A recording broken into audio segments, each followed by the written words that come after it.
guys, and welcome to this video. We're excited today because we're at the Monterey Bay Aquarium here in Monterey, California, and it's actually Abby's first time and only my second time, but the last time I was here was about like 8 years ago, so I still remember a few things, but I'm excited to go see it again. And yeah, it wasn't too bad of a drive from the Bay Area. It was only around an hour and a half, I think it was, and for us coming from San Mateo, which is pretty much right in between San Francisco and San Jose, it took an hour and a half. If you're not from around here, Monterey does have their own airport, but I know that they don't have a lot of flights from a lot of places, so if you didn't want to come and fly into the Bay Area, San Jose would be your best bet. But yeah, from there it's a quick drive over. We left around 8:45 this morning. It's now 10:15 and they just opened at 10, so come with us. We're gonna go inside.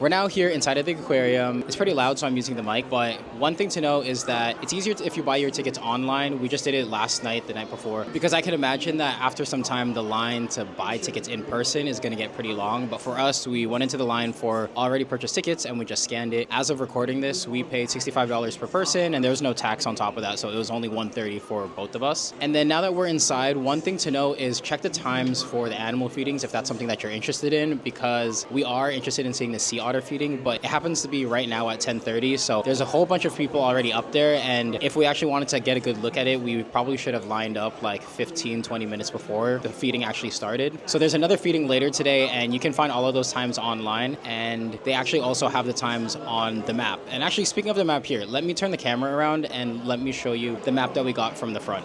So yeah, we came in through here. We're right now in front of where the sea otters are at. And you can see here in the corner, this is where it says the feeding program. So sea otters is at 10:30, and then penguins we also want to see at 11:30, and then sea otters are going to happen again at 1:30, which is pretty convenient. We're here at the sea otters. We actually came to the cafe first because I didn't get coffee yet this morning, and so I was like, oh, we can get coffee there, because they actually also say that you can't bring in outside food or drink. So we're like, okay, we'll have lunch here, we'll eat here. But I went to the cafe and the prices are a little high, to the point that I was so shocked. I pretty much woke up from that, so I guess I don't need coffee anymore. But yeah, so we're skipping the cafe. We're thinking of coming over here to Ocean's Edge and going around here. So come along with us and let's see what we can see.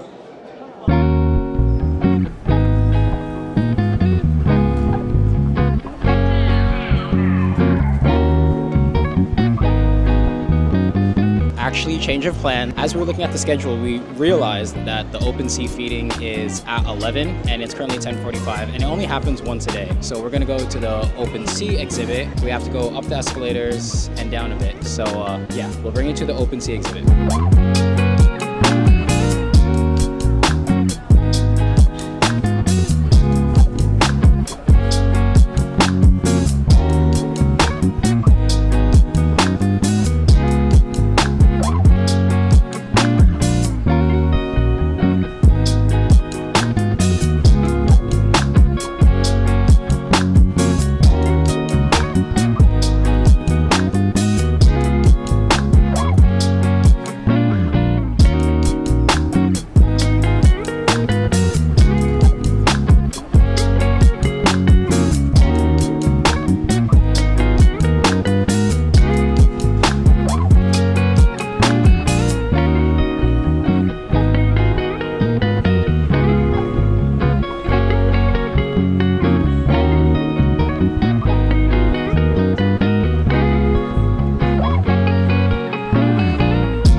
So we just finished up at the open sea exhibit, and specifically the open feeding at 11 a.m.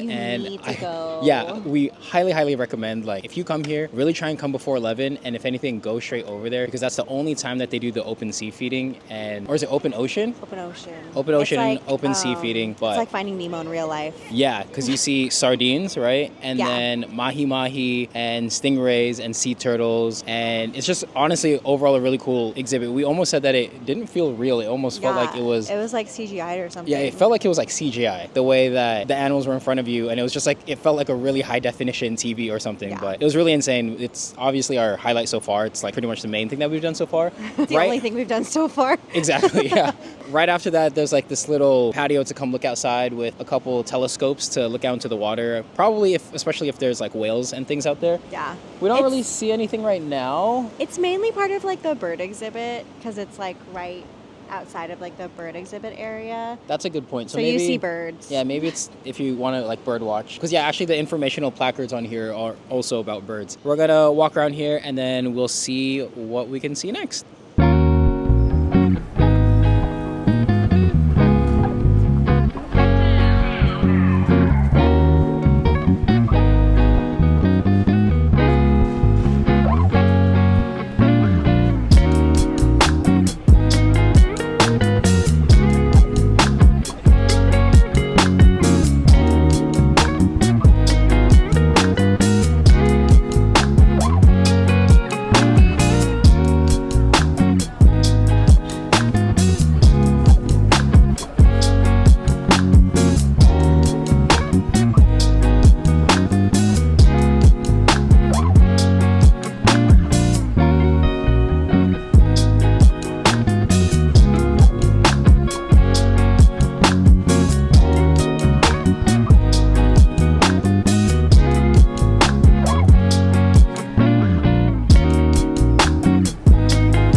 So we are now outside of the aquarium, and I think since the last time that we checked in with you guys, we went to go see the penguins, which is also a must-see, and then we ended up waiting to go see the kelp forest feeding. It's really cool because it's pretty much like a scuba diver that comes in and then feeds all of the fish. And then the last thing that we ended up seeing was the sea otter feeding. And so yeah, like I mentioned, just make sure to look at the times and see when this is all happening. Yeah, because we missed the penguin feeding. Yeah, we missed the penguin feeding. It must have only been like, what, 10 15 minutes long? No, it was probably less than 10 minutes because we got there about like 10 minutes after. Which is surprising because, yeah, like the kelp forest feeding, for example, we left before it finished. So that lasted a while. It was going on like for more than 15 minutes at least. And even the sea otter feeding, like we ended up leaving and they were still feeding. So the penguin feeding must have been super, super quick. I definitely would say that the must-see things are the kelp forest feeding and definitely the deep ocean feeding. Definitely that one. That's like probably number one. Yeah, that's probably number one. So definitely look at the times for that. Make sure to make time for that. One last thing I did want to mention is that there is also a cafe. I think I mentioned this earlier, but we thought that we would be there for lunch and we ended up not eating there for lunch because prices are pretty pricey, but they do say that it's because they keep everything pretty sustainable, which is good. But honestly, I think from the time we got here to the time we left is maybe like 3.5 hours. It only took us a few hours to go through the whole aquarium, and we're now here at Cannery Row. We're going to see if there's something to eat here. Honestly, I think that wraps up everything at the aquarium. Time to explore Cannery Row.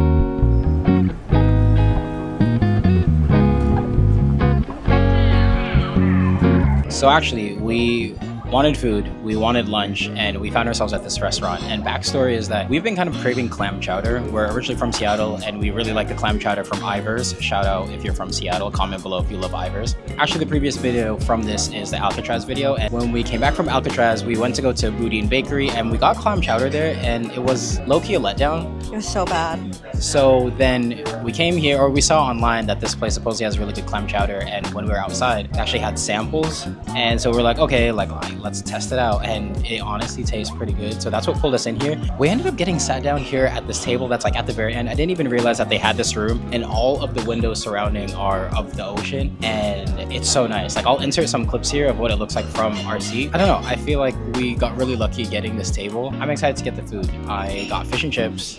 And I got a Cajun snapper sandwich. And then we also got cups of clam chowder, so we're really excited. I would say that a lot of the restaurants on Cannery Row are like obviously very touristy, but at this point today, it's another tourist day, so with some touristy food. Might as well.